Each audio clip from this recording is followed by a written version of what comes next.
Anything, if there's something that we need to take out or whatever, no problem. Okay.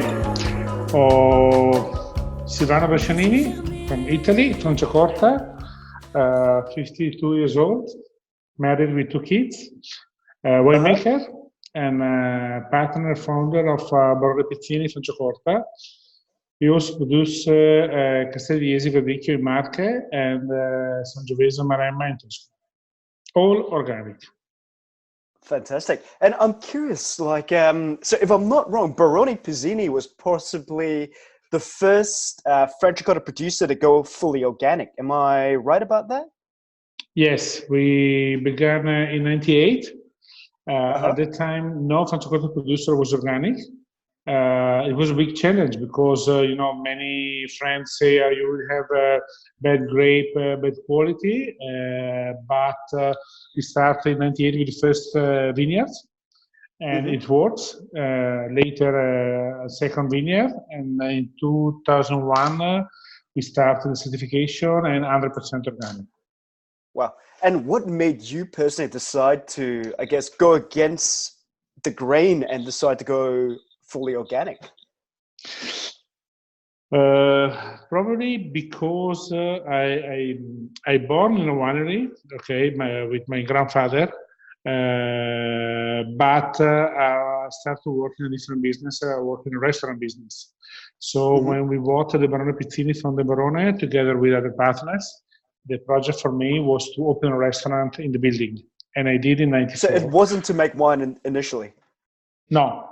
Wasn't just to open a restaurant inside the winery. In the 90s, the idea to have a winery with a restaurant, a museum, and open to visit was something new here in Italy. And that's why we started this project. But unfortunately, in '94, my friend was the manager for the estate, died in a car accident. He was very young, he was 39. And I was there, and other partners told me, okay, you are a sommelier, you can produce wine. But it's not the same. And you had training before this? No. just as a sommelier. Just like that, wow. Okay. For pairing, for region, grape, etc. It was so interesting, but also a big challenge for me, of course. But I was so surprised to see how many pesticide and herbicide we're using for farming. And also in a session about a school about security, I discovered this product. Many of these products was also toxic, dangerous. So my issue was very simple: why we should use poison to produce wine? We drink every day, so it doesn't make sense.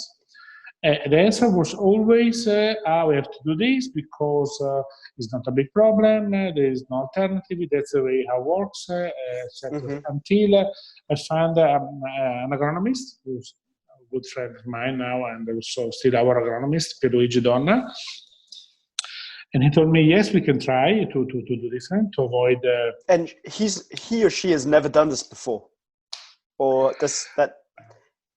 He know, but at the beginning was not to work in organic. The beginning was to work avoiding products like glyphosate and things. And we were so close to organic. So when bringing people to the vineyard, I always say, we are doing this or without this. And sometimes people ask, are you organic? No, yet, but we are very close. I would say, so if we are very close, why we don't do? At the time, the reputation, in the 90s, the reputation of organic wine was, frankly speaking, really bad. Probably because the pioneer in the 70s and the 80s of organic wines want to produce organics. The focus was to produce organic, not to produce a good wine. Yes. That's why it was more important to be organic than to produce a good wine. Of course, now it's different. And Pierluigi, Donna, and the agronomists already do some vineyard in organic, but small vineyard. With us, we start with 30 hectares, and now we are 50 hectares. Wow, that's pretty massive. And it works. Yeah. It's not easy, what do but you it find works. is the biggest difference between organic wine and not organic wine? Like, in terms of taste, in terms of feelings, do you feel that there's a difference that people can tell if something's organic or something's not? It's not so easy because it really depends how is your approach. I'll give you an example. If you are in a sustainable, okay, with a high quality approach, and if you are organic, we are really close. Unfortunately, pesticide doesn't taste. So it really depends how you manage your vineyard and how you take care of winemaking. I cannot say I'm able to, in a blind tasting, to recognize the organic wine. But for sure, to work in organic bring a different approach, a different culture, especially because at the beginning everything is difficult, but you must learn a different way to solve the problem. Because again, an example, when you are in conventional, you have some mosquitoes or problem, you can spray pesticide who kill everything. It was very efficient, cheap, and works very well. If you're organic, you cannot use pesticide. You can use some natural pesticide like piretro, in English, piretro. It's an extract from a flower, but it's not so strong and it's not so. The approach is different. The approach is to grow up in the vineyard biodiversity in order to make a higher quantity of different life as possible. In order to get the natural enemies of the mosquitoes, or other insects, who you never have a big problem because the natural balance. Everything takes care of everything else, right? Yes. And I'm just really curious about this. So once you've kind of created this biodiversity, is it easier to maintain it? So every year you have to do a little bit less work. It's not so much work as in the beginning.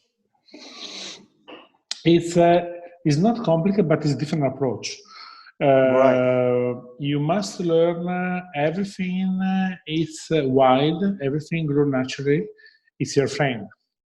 And also, if there is some herbs, some vegetal who grow up there, it makes sense. Before we spray herbicide, talking about 30 years ago, to take clean. And in the vineyard in the 90s was no grass, no flower, everything clean. Right now there is a range of flower colors and different. It's completely different approach. It's really different. You must learn. You learn working organic. Biodiversity. It's your friend. Help you to keep in the balance of life, and at the end of the day, better quality. Because better quality is not only taste, but better quality is to see the vineyard full of life, full of flowers, full of color, full of bees, mosquitoes, spider, different kind of life, and are your friends. So this is very important. That's nice. And I read somewhere, and this is something that all my friends tell me, that when you drink organic wine, you don't get a hangover and you can drink as much as you want. Is that true? Yeah, normally yes. Mainly for two reasons. First of all, because you normally have lower sulfites. This is by law, by European law. So the level of sulfite might be lower. And in a quality wine, less hangover because the grape are more healthy. But this is normality. But I cannot say it's 100% like this, because Of it course. really depends how you approach organic. Because you have two ways to approach organic. First of all, you respect the law, and you don't use what is forbidden. In another way, of course, you respect the law, you cannot use what is forbidden, but you're looking for your biodiversity, your position, what you can do to grow life. It's completely different. I understand. One is sort of like the second approach sounds more like the master approach. You're looking at things on a macro level and you're creating something that's really, I guess, sustainable, if that's the It's right not word. only to avoid pesticide or herbicide, but it's a way to understand how your vine would be more stronger and more safe, because the vine have to fight to develop roots to get enough to eat and to drink to survive. In this way, the vine is more stronger. The soil is richer because it is better biodiversity, better. You keep the soil richer with inorganic substance. Okay, and at the end of the day, the vine bring in a grape, in fruit, better taste, more natural element. Who in the mind of the vine is just to act as more insect to bring the seed around and survive. For our point of view, to get better taste. I totally agree with you. I think I was really introduced to organic wine while working with Sandro and tasting the difference between bio-organic versus your naturally produced stuff. I mean, like basically your factory produced stuff, it's such a big difference. And in the beginning, there was a little bit less taste in natural wine. It's not so fruity. But after a while, the more you drink it, the more you appreciate it. And I realized that I could drink a lot more without my tongue getting numb or waking up the next day feeling like I got a big headache. It even felt better, if that makes any sense. Like you drink it and you feel cleaner. Yeah, less fruity because it's not so protected, but normally the main difference is in the palate. You feel more taste. It's like natural food versus organic food, right? I mean, naturally grown tomatoes versus. Wow, that's fantastic. So, Silvano, getting to the meat of the matter, I wanted to ask you a little bit more about Franciacorta, which is what you're specialized in. Could you tell me what exactly is Franciacorta? How would you explain it to someone who's brand new to this? Franciacorta is the name of the region, of a wine region, which is in north of Italy, on our car to Milano, in the middle between Milano and Verona. Okay. 3,000 hectares, a region with a long tradition of winemaking, and also a long tradition of winemaking in bubbles, because we have a couple of books written in 1576 and 1570, talking about the fizzy and crispy wine produced in the region. So we know for sure, because we have evidence with this book, rich people in Franciacorta used to enjoy fizzy wines already 5 centuries ago. Oh, it's a lot. It's not bad for 5 centuries. So this is definitely older than Prosecco, I guess. Yes. I mean, it was not a traditional method like we have today, of course. Right. But people want to keep the sweet taste, okay. Yes. Putting the wine before the end of fermentation in a small barrel, underground in water to keep fresh, to stop the fermentation. Because 5 centuries ago, no refrigerator, no temperature control, and they move out in spring, and the warmer of spring starts again the fermentation. So the wine was fizzy. That's the way. And today, Franciacorta is the region where there is more important production of sparkling wine traditional method, okay, in Italy, because we are close to 19 million bottles. So at the end of the day, the region is small. We are 20 times smaller than Champagne, but we are not 20 times bigger than Champagne. Smaller. Smaller than Champagne. Wow. Okay. Champagne is big. Yeah, it's huge. That's what I imagined. But it's a region where the soil is mainly morenic, so means these are based on the sediment of the last ice age left. Okay, so the soil is rich in stone and sand, very very poor. The variety are mainly Chardonnay, 80%, 15 Pinot Noir, and 5 Pinot Bianco. And today, almost 2/3 of the vineyard, 2,000 hectares, are organic. And it's growing. And this is in the Franciacorta region, so a majority of the companies have become organic. Right. Wow, okay. That's a very interesting movement. Like, how did this happen compared to other parts of Italy? It happens in the last 10 years. Yeah. At the beginning, Pizzini was a pioneer, but in the last year, other producers start. They realized was possible. I mean, it's not easy, and of course, it's expensive, but was possible. And big players started. Now we are more than 60% in organic. This is probably the region with the higher percentage in Europe. Yes, for sure. I imagine. Wow. And we are proud of this. Yeah, for sure. That's pretty amazing. Like it's a very modern approach, and you're thinking very long term with this idea. I think it's really important. Yeah, it's a way to take care of the quality and also on the soil, and putting the point of view of customer first. Where you think the quality is not only the label, it's not only the brand, it's not only the taste, but it's also the approach, and especially the approach in the vineyard, because at the end of the day, we are farmers, we produce grape, we work the field, and how we keep life and richness of the soil and biodiversity in the vineyard is extremely important. And this will get us an opportunity to get, at the end of the day, better taste. So makes sense. Yeah, definitely. And does Barone Pizzini have a philosophy that you guys follow? Like, of course, yes. The approach, the